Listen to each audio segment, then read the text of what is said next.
Hi everyone, welcome to Chandan logics. ఎవరైతే విద్యార్థులు SSC, railway, bank, SI constable, groups అలానే ఇతర ఎగ్జామ్ని ప్రిపేర్ అవుతున్నారో వాళ్ళందరికీ కూడా చందన్ లాజిక్స్లో కంప్లీట్ కోర్సెస్ పైన ఆఫర్స్ చేయడం జరుగుతుంది. క్లాసెస్ అనేవి ఇంగ్లీష్ మీడియం, తెలుగు మీడియం సపరేట్గా అవైలబిలిటీ ఉంటాయి. ఒకసారి మీరు ఇక్కడ bank, SSC, railway combo pack చూసినట్లయితే కనుక ఇది 4500 రూపీస్కి ప్రిలిమ్స్ మెయిన్స్ కోర్స్ అనేది అవైలబిలిటీ ఉంది. English medium, Telugu medium class అనేవి సపరేట్గా ఉంటాయి. మొత్తం క్లాసెస్, ఎగ్జామ్స్, మెటీరియల్స్ అన్ని కూడా ప్రొవైడ్ చేయడం జరుగుతుంది అనమాట. అలానే ఎవరైతే విద్యార్థులు ఎస్ఎస్సి సంబంధించి CGL, CHSL, CPO, MTS, stenographer, జీడీ ఎగ్జామ్ ప్రిపేర్ అవుతున్నారో వాళ్ళ కోసం కూడా ఎస్ఎస్సి స్పెషల్ బ్యాచెస్ మన దగ్గర అవైలబిలిటీ ఉంది. అన్ని బ్యాచెస్కి సంబంధించి కోర్స్ తీసుకోవాలనుకుంటే కనుక 3600 రూపాయలకి ఆఫర్ అవైలబిలిటీ ఉంది. English medium, Telugu medium class అనేవి సపరేట్గా అవైలబిలిటీ ఉంటాయి. ఇందులో మీకు క్లాసెస్, ఎగ్జామ్స్, మెటీరియల్స్ అన్ని కూడా ప్రొవైడ్ చేయడం జరుగుతుంది. ఎవరైతే విద్యార్థులు రైల్వే సంబంధించి NTPC, group D, ALP technician, JE exam prepare అవుతున్నారో వాళ్ళ కోసం కూడా స్పెషల్ బ్యాచ్ అవైలబిలిటీ ఉన్నాయి. ఒకవేళ అన్ని కవర్ అయ్యేలాగా స్పెషల్ బ్యాచ్ తీసుకోవాలనుకుంటే కనుక మీకు 2250 రూపాయలకి స్పెషల్ బ్యాచ్ అవైలబిలిటీ ఉంది. ఇందులో మీకు ఇంగ్లీష్ మీడియం, తెలుగు మీడియం రెండు మీడియంస్లో కూడా క్లాస్ అనేవి సపరేట్గా అవైలబిలిటీ ఉంటాయి. ఇందులో మీకు క్లాసెస్, ఎగ్జామ్స్, మెటీరియల్స్ అన్ని కూడా ప్రొవైడ్ చేయడం జరుగుతుంది. ఎవరైతే విద్యార్థులు బ్యాంక్ ఎగ్జామినేషన్ పాయింట్ ఆఫ్ వ్యూలో పీఓ క్లర్క్ ఎగ్జామ్ రాయాలనుకుంటున్నారో అది ఎస్బీఐ అవ్వచ్చు, ఐబీపీఎస్ అవ్వచ్చు, రీజనల్ రూరల్ బ్యాంక్స్ అవ్వచ్చు, వాటికి సంబంధించిన స్పెషల్ బ్యాచ్ అనమాట బ్యాంక్ మహాప్యాక్. దీంట్లో మనకి కంప్లీట్గా సిలబస్ మొత్తం కవర్ చేయడం జరుగుతుంది. ఇది మనకి 3600 రూపాయలకి స్పెషల్ బ్యాచ్ అవైలబిలిటీ ఉంది. ఇది మీకు ప్రిలిమ్స్ మెయిన్స్ మొత్తం అంతా కూడా కవర్ చేయడం జరుగుతుంది. ఇంగ్లీష్ మీడియం, తెలుగు మీడియం రెండు మీడియం క్లాసెస్ అనేది సపరేట్గా అవైలబిలిటీ ఉందన్నమాట. అలానే ఎవరైతే విద్యార్థులు గ్రూప్స్ పాయింట్ ఆఫ్ ప్రిపేర్ అవుతున్నారో ఆంధ్రప్రదేశ్ అనే తెలంగాణ సరే వాళ్ళ కోసం గ్రూప్ 2 స్పెషల్ బ్యాచ్ అనేది కేవలం 800-900 రూపాయలకి ఆఫర్ అవైలబిలిటీ ఉంది. ఇంగ్లీష్ మీడియం, తెలుగు మీడియం రెండు మీడియం క్లాస్ అనేవి సపరేట్గా అవైలబిలిటీ అనమాట. అలానే ఎవరైతే విద్యార్థులు సింగిల్ సబ్జెక్ట్ తీసుకోవాలనుకున్నారు జనరల్ స్టడీస్ సంబంధించి అది తెలంగాణ మూవ్మెంట్ అవ్వచ్చు, తెలంగాణ హిస్టరీ అవ్వచ్చు, ఆంధ్రప్రదేశ్ హిస్టరీ అవ్వచ్చు, ఎకానమీ అవ్వచ్చు, పాలిటీ అవ్వచ్చు, ఏ సింగిల్ సబ్జెక్ట్ అయినా సరే కేవలం 400-900 రూపాయలకి ఆఫర్ అవైలబిలిటీ ఉన్నాయి. ఇంగ్లీష్ మీడియం క్లాస్ సపరేట్గా అవైలబిలిటీ ఉన్నాయి, తెలుగు మీడియం క్లాస్ సపరేట్గా అవైలబిలిటీ ఉన్నాయి. మీరు కావాలనుకుంటే ఈ క్లాస్ సంబంధించి డెమో వీడియోస్ కూడా చూడొచ్చు. క్లాస్ నచ్చితే నేను జాయిన్ అవ్వచ్చు. ఒకవేళ మీకు ఇంకేమైనా సందేహాలు ఉంటే కనుక కింద స్కూల్ నెంబర్కి కాల్ చేయండి, లేదంటే ఛానల్లో యాప్ డౌన్లోడ్ చేసుకుని కోర్సుని తీసుకోండి. Hi friends, welcome back to Chandan logics. So last క్లాస్లో మనము ధ్వనికి సంబంధించిన ప్రాథమిక అంశాల గురించి మనం డిస్కస్ చేసాం. ధ్వని ప్రసారానికి యానకం అనేది ఎందుకు తప్పనిసరి, అదేవిధంగా ధ్వని అనేది ఒక ప్రాంతం నుండి మరొక ప్రాంతానికి ఎల్లప్పుడూ తరంగాల రూపంలో ప్రయాణిస్తుంది. తరంగము అంటే ఏంటి, అదేవిధంగా తరంగాల యొక్క వర్గీకరణ ఏంటి, విభిన్న రకాల తరంగాలు ఏంటి, సో వీటి గురించి మనము లాస్ట్ క్లాస్లో డిస్కస్ చేయడం జరిగింది. Now moving on to the next part of this one.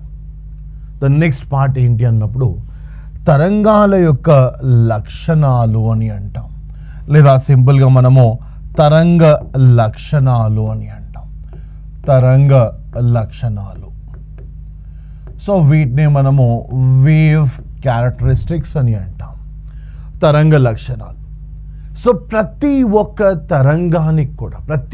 తరంగానికి అనుదైర్ఘ్య తరంగం కానివ్వండి, లేదా తిర్యక తరంగం కానివ్వండి, సో వీటికి ఖచ్చితంగా కొన్ని లక్షణాలు అంటూ ఉంటాయి. సో మొదటగా కంపన పరిమితి అని అంటాం. సో దీన్నే మనము యాంప్లిట్యూడ్ అని అంటాం. కంపన పరిమితి, యాంప్లిట్యూడ్. అదేవిధంగా వేవ్ లెంత్ అని అంటాం. Wave length. సో దీన్నే మనము సో అదేవిధంగా మనం చూసినప్పుడు ఫస్ట్ కంపన పరిమితి అన్నాం. కంపన పరిమితి తర్వాత తరంగ దైర్ఘ్యము అని అంటాము. తరంగ దైర్ఘ్యము. సో దీన్ని మనము వేవ్ లెంత్ అని అంటాము. అలాగే టైం పీరియడ్, ఆవర్తన కాలము, టైం పీరియడ్. తరంగ వేగము, వేవ్ వెలాసిటీ అని అంటాం. చివరగా పౌనపున్యము అని అంటాం, ఫ్రీక్వెన్సీ అని అంటాం. పౌనపున్యము, ఫ్రీక్వెన్సీ. రైట్. సో వీటి యొక్క మీనింగ్స్ ఏంటి?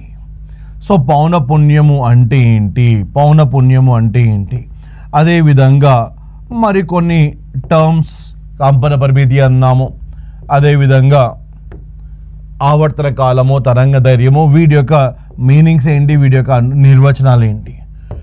రైట్. సో వీటిని మనము ఫ్రీక్వెన్సీ, కంపన పరిమితి, తరంగ ధైర్యము, ఆవర్తన కాలము, తరంగ వేగము మరియు పౌనపున్యము అని అంటాం.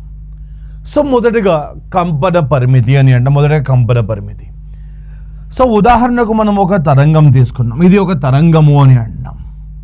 సో ఈ తరంగంలో మనకు ఒక శృంగము మరియు ఒక ద్రోణి అనేది మనకు స్పష్టంగా కనిపిస్తుంది. ఒక శృంగము మరియు ద్రోణి అనేది స్పష్టంగా కనిపిస్తుంది.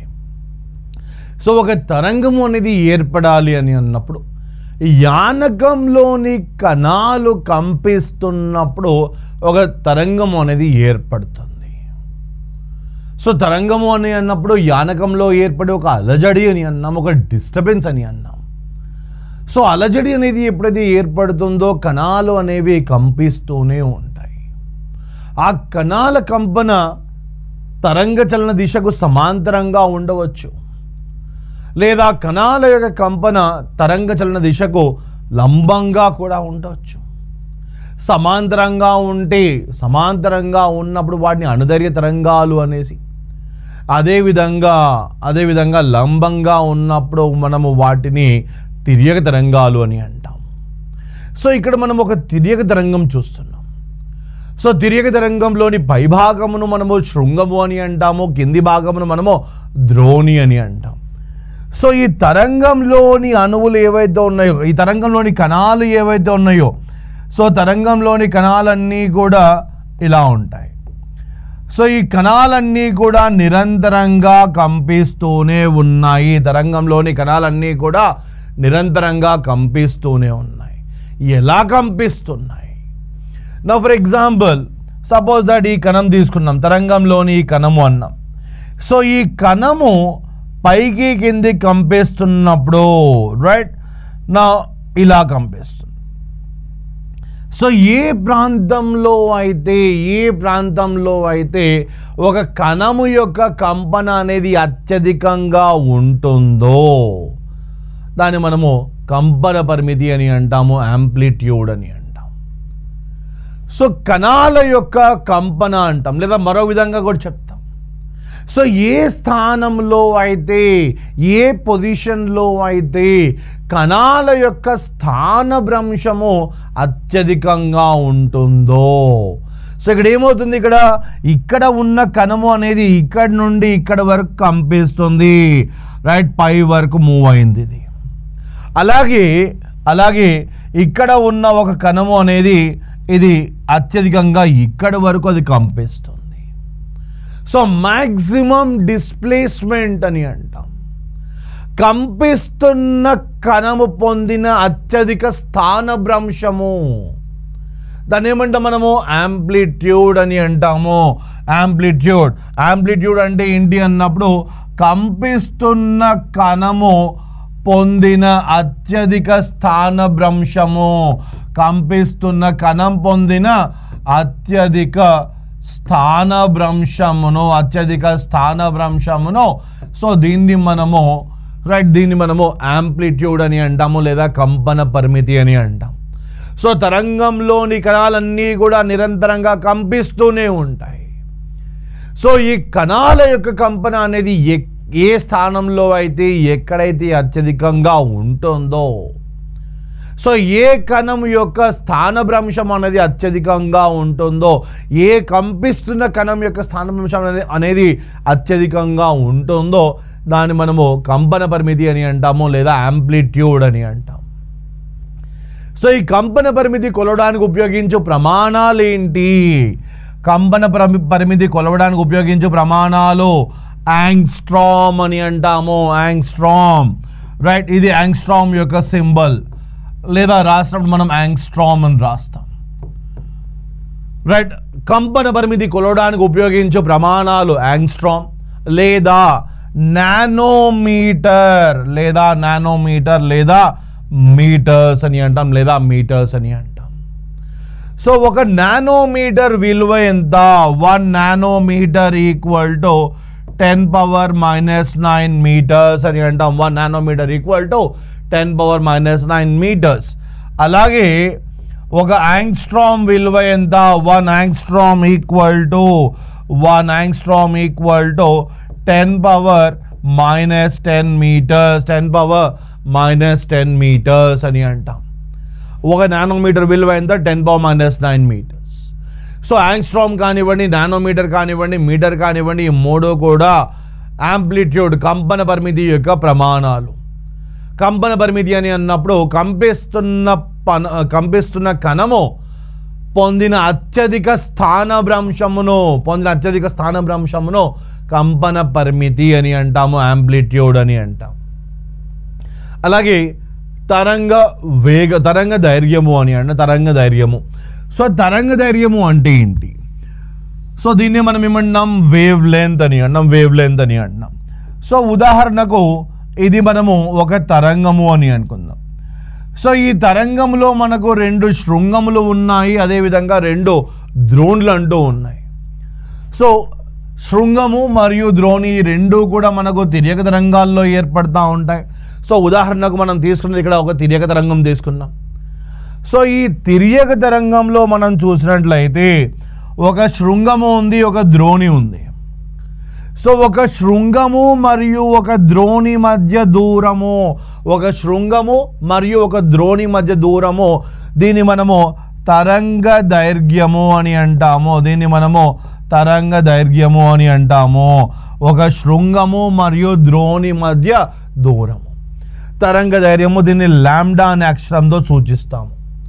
అలాగే కంపన పరిమితి అన్నాం. కంపన పరిమితిని మనము క్యాపిటల్ లెటర్ ఏదో చూపిస్తాం. సో తరంగ దైర్ఘ్యం అంటే ఏంటి? ఒక శృంగము మరియు ఒక ద్రోణి మధ్య దూరమును మనము తరంగ దైర్ఘ్యము అని అంటాం, వేవ్ లెంత్ అని అంటాం. లేదా దీన్ని మనము ఇంకో విధంగా చెప్పొచ్చు. సో ఎలా అని అన్నప్పుడు ఒక తిర్యక తరంగము. సో ఈ తిర్యక తరంగంలో 2 శృంగములు ఉన్నాయి, 2 ద్రోణులు ఉన్నాయి. సో వరుసగా ఉన్న 2 శృంగముల మధ్య దూరము, లేదా వరుసగా ఉన్న 2 ద్రోణుల మధ్య దూరము. సో దీన్ని మనము వేవ్ లెంత్ లాంబ్డా అని అంటాం. వరుసగా ఉన్న 2 శృంగముల మధ్య దూరము, లేదా వరుసగా ఉన్న 2 ద్రోణుల మధ్య దూరము, లేదా ఒక శృంగము మరియు ఒక ద్రోణి వీటి మధ్య దూరమును మనము వేవ్ లెంత్ లాంబ్డా అని అంటాం. వరుసగా ఉన్న 2 శృంగములు, లేదా వరుసగా ఉన్న 2 ద్రోణులు, లేదా ఒక శృంగము మరియు ఒక ద్రోణి వీటి మధ్య దూరమును మనము తరంగ దైర్ఘ్యము అని అంటాం. అలాగే మరొకటి ఆవర్తన కాలము అని అంటాం. ఆవర్తన కాలం, దీన్ని మనం ఏమంటాము? టైం పీరియడ్ అని అంటాం.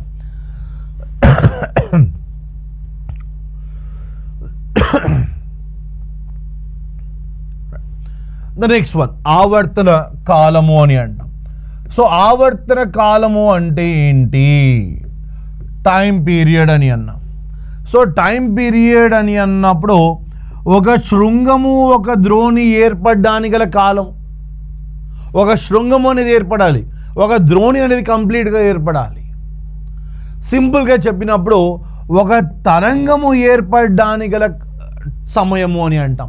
ఒక తరంగము ఏర్పడడానికి గల కాలమును మనము ఆవర్తన కాలము అని అంటే ఒక తరంగము ఏర్పడడానికి గల కాలమును ఎంత టైం పట్టింది, ఒక శృంగము మరియు ఒక ద్రోణి ఏర్పడడానికి ఎంత కాలం పట్టింది, ఎంత టైం పట్టింది, దాన్ని మనము ఆవర్తన కాలము అని అంటాము.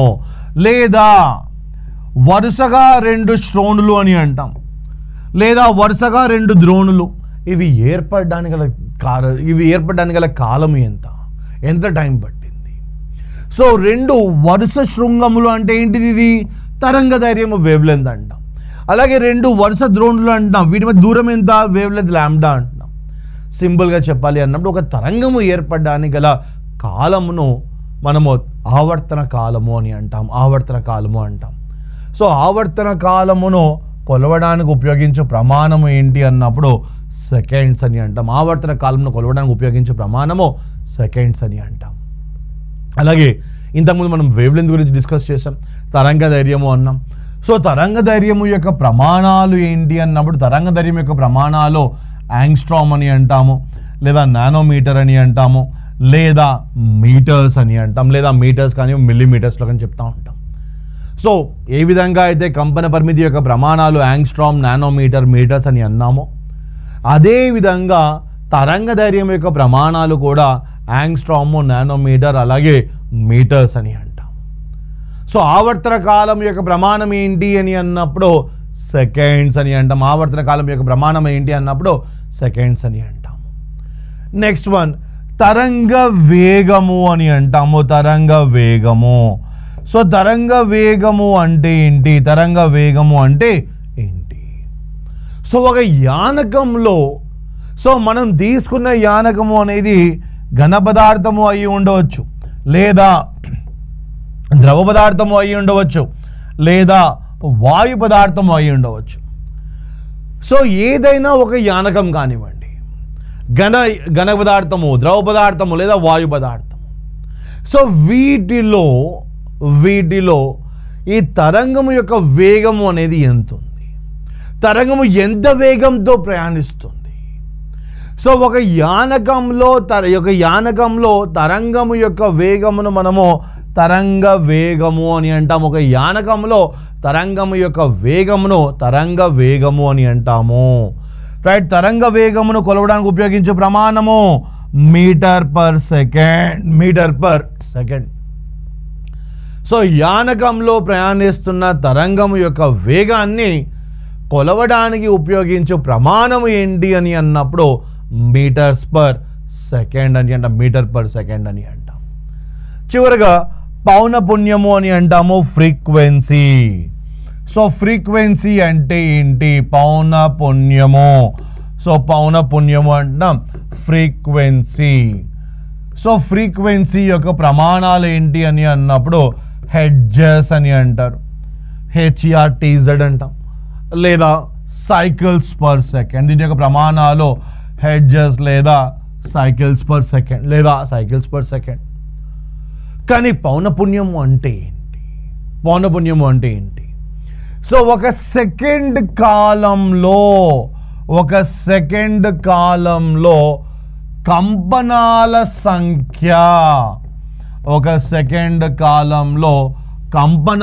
సంఖ్యను మనము పౌనపున్యము అని అంటాం. ఒక సెకండ్ కాలంలో కంపనాల సంఖ్యను మనము పౌనపున్యము అంటాం. Number of oscillations in 1 second. ఒక సెకండ్ కాలంలో కంపనాల సంఖ్య. సో యానకంలోని కణాలు ఒక సెకండ్ కాలంలో ఎన్ని కంపనాలు చేస్తున్నాయి? సో దీన్ని మనము పౌనపున్యము అని అంటాం. ప్రమాణాలు హెడ్జెస్ లేదా సైకిల్స్ పర్ సెకండ్. అదేవిధంగా పౌనపున్యము మరియు ఆవర్తన కాలము వీటి మధ్య సమీకరణం రిలేషన్ అనేది ఏ విధంగా ఉంటుంది? సో పౌనపున్యము మరియు ఆవర్తన కాలము ఈ రెండు కూడా విలోమానుపాతంలో ఉంటాయి. పౌనపున్యము మరియు ఆవర్తన కాలం రెండు కూడా విలోమానుపాతంలో ఉంటాయి. n=1/t అని రాస్తాం. సో టీ అంటే ఏంటి? టీ అని అన్నప్పుడు ఆవర్తన కాలము. టీ అనేది ఆవర్తన కాలము అని అంటాం. అలాగే ఎన్ అనగా సో ఇక్కడ ఇది పౌనపున్యము అని అంటాం, ఫ్రీక్వెన్సీ అని అంటాము. పౌనపున్యము. సో పౌనపున్యము మరియు ఆవర్తన కాలము ఈ రెండు కూడా విలోమానుపాతంలో ఉన్నాయి. అంటే ఆవర్తన కాలము అనేది పెరిగే కొద్దీ పౌనపున్యం అనేది క్రమంగా తగ్గుతూ వస్తుంది. అలాగే ఆవర్తన కాలము అనేది తగ్గే కొద్దీ పౌనపున్యము అనేది పెరుగుతూ వస్తుంది. రెండు కూడా విలోమానుపాతంలో ఉంటాయి. సో ప్రతి ఒక్క తరంగము, సో అది అనుదర్య తరంగం కానివ్వండి, లేదా స్థిర తరంగం కానివ్వండి, లేదా తిర్యక తరంగం కానివ్వండి. సో అనుదర్య తరంగాలు, తిర్యక తరంగాలు, స్థిర తరంగాలు, సో ప్రతి ఒక్క తరంగానికి కూడా కొన్ని లక్షణాలు అంటూ ఉంటాయి. కంపన పరిమితి, అదేవిధంగా తరంగ దైర్ఘ్యము, ఆవర్తన కాలము, తరంగ వేగము మరియు పౌనపున్యము. సో ఎప్పుడైనా ఒక తరంగము అనేది ఒక యానకం నుండి మరొక యానకంలోకి ప్రవేశిస్తున్నప్పుడు, ఇది ప్రీవియస్ క్వశ్చన్ ఇది. సో ఒక తరంగము అనేది ఒక యానకం నుండి మరొక యానకంలోకి ప్రవేశిస్తున్నప్పుడు వాటి యొక్క ఏ లక్షణాల్లో మార్పు కనిపిస్తుంది, ఏ లక్షణాల్లో మార్పు అనేది ఉండదు. సో ఒక తరంగము అనేది ముఖ్యంగా ఇక్కడ మనం ధ్వని తరంగం గురించి మనం మాట్లాడుతున్నాము. సో ధ్వని తరంగము ఒక యానకం నుండి మరొక యానకంలోకి ప్రయాణిస్తున్నప్పుడు, ధ్వని తరంగము అనేది ఒక యానకం నుండి మరొక యానకంలోకి ప్రయాణిస్తున్నప్పుడు, అంటే ఘన పదార్థము నుండి వాయు పదార్థమునకు లేదా వాయు పదార్థము నుండి ద్రవ పదార్థమునకు లేదా ద్రవ పదార్థము నుండి ఘన పదార్థమునకు ఏ విధంగా మనం చూసినాం. సో ఇక్కడ ఒక ధ్వని తరంగము అనేది ఒక యానకం నుండి మరొక యానకంలోకి ప్రవేశిస్తున్నప్పుడు వాటి యొక్క కంపన పరిమితిలో మనకు మార్పు అనేది కనిపిస్తుంది. సో వాటి యొక్క కంపన పరిమితి, అలాగే వాటి యొక్క తరంగ దైర్ఘ్యము, వేవ్ లెంత్ అని అంటాము, అదే విధంగా ఆవర్తన కాలము, టైం పీరియడ్, అలాగే తరంగ వేగము, ఈ నాలుగింట్లో కూడా మార్పు అనేది కనిపిస్తుంది. ఒక ధ్వని తరంగం అనేది ఒక యానకం నుండి మరొక యానకంలోకి ప్రవేశిస్తున్నప్పుడు కంపన పరిమితి, తరంగ ధైర్యము, ఆవర్తన కాలము, తరంగ వేగము, ఈ మూడిట్లో కూడా, ఈ నాలుగింట్లో కూడా మనకు మార్పు అనేది కనిపిస్తుంది. కానీ పౌనపున్యంలో మాత్రం మార్పు అనేది ఉండదు. సో ఒక ధ్వని తరంగం అనేది ఒక యానకం నుండి మరొక యానకంలోకి ప్రవేశిస్తున్నప్పుడు కంపన పరిమితి, తరంగ ధైర్యము, తరంగ వేగము, ఆవర్తన కాలము, ఈ నాలుగు కూడా మార్పు చెందుతాయి. కానీ పౌనపున్యంలో మార్పు అనేది ఉండదు. సో కారణం ఏంటి అని అన్నప్పుడు సాధారణంగా మనం చూస్తున్నప్పుడు ఇక్కడ ఏమన్నాం, మనము n = 1/t అని అన్నాం. సో ఆవర్తన కాలము మరియు పౌనపున్యము రెండూ కూడా విలోమానుపాతంలో ఉన్నాయి. అంటే ఆవర్తన కాలములో మార్పు వచ్చినప్పుడు పౌనపున్యంలో ఖచ్చితంగా మార్పు రావాలి. ఆవర్తన కాలంలో మార్పు వచ్చినప్పుడు పౌనపున్యంలో ఖచ్చితంగా మార్పు రావాలి. కానీ ఒక ధ్వని తరంగము అనేది ఒక యానకం నుండి మరొక యానకంలోకి ప్రవేశిస్తున్నప్పుడు ఆవర్తన కాలంలో మార్పు అనేది వస్తుంది, కానీ పౌనపున్యంలో మార్పు రావట్లేదు. కారణం ఏంటి అని అన్నప్పుడు, ఒక ధ్వని తరంగం అనేది ఒక యానకం నుండి మరొక యానకంలోకి ప్రవేశిస్తున్నప్పుడు మొదటగా వాటి యొక్క వేగంలో మార్పు వస్తుంది. ఒక ధ్వని తరంగము ఒక యానకం నుండి మరొక యానకంలోకి ప్రవేశిస్తున్నప్పుడు మొదటగా వాటి యొక్క వేగంలో మార్పు వస్తుంది. కారణం ఏంటి అన్నప్పుడు యానకం యొక్క సాంద్రతను బట్టి. సో యానకంలోని కణాలు దగ్గరగా ఉన్నాయా, దూరంగా ఉన్నాయా, చాలా దూరంగా ఉన్నాయా? ఘన పదార్థాల్లో మనం చూసినట్లయితే కణాలన్నీ కూడా చాలా దగ్గరగా ఉంటాయి. అందుకే వాటికి ఒక నిర్దిష్టమైన ఆకారం కలిగి ఉంటుంది. కానీ ద్రవ పదార్థాలకు ఆకారం ఉండదు, వాయు పదార్థాలకు ఆకారం ఉండదు. కారణం ఏంటి? వాటిలోని అణువులు, వాటిలోని కణాలు ఏవైతే ఉన్నాయో వాటి మధ్య దూరం అనేది ఎక్కువగా ఉంటుంది. కాబట్టి వాటికి ఒక నిర్దిష్టమైన ఆకారం అనేది ఖచ్చితంగా ఉండదు అని చెప్తాం. కానీ ఘన పదార్థాల్లో మాత్రం ఖచ్చితంగా వాటికి ఒక నిర్దిష్టమైన ఆకారం అనేది ఖచ్చితంగా ఉంటుంది. సో ఎప్పుడైతే ధ్వని తరంగాలు ఒక యానకం నుండి మరొక యానకంలోకి ప్రవేశిస్తున్నాయో అప్పుడు మొదటగా తరంగ వేగంలో మార్పు అనేది కనిపిస్తుంది. మొదటగా తరంగ వేగంలో మార్పు సంభవిస్తుంది, కనిపిస్తుంది అని అంటాం. సో తరంగ వేగంలోని మార్పును బ్యాలెన్స్ చేయడానికి వెంటనే దాని యొక్క తరంగ వేగంలో కూడా మనకు మార్పు అనేది కనిపిస్తుంది. సో ఉదాహరణకు తరంగ వేగము అనేది రెండింతలు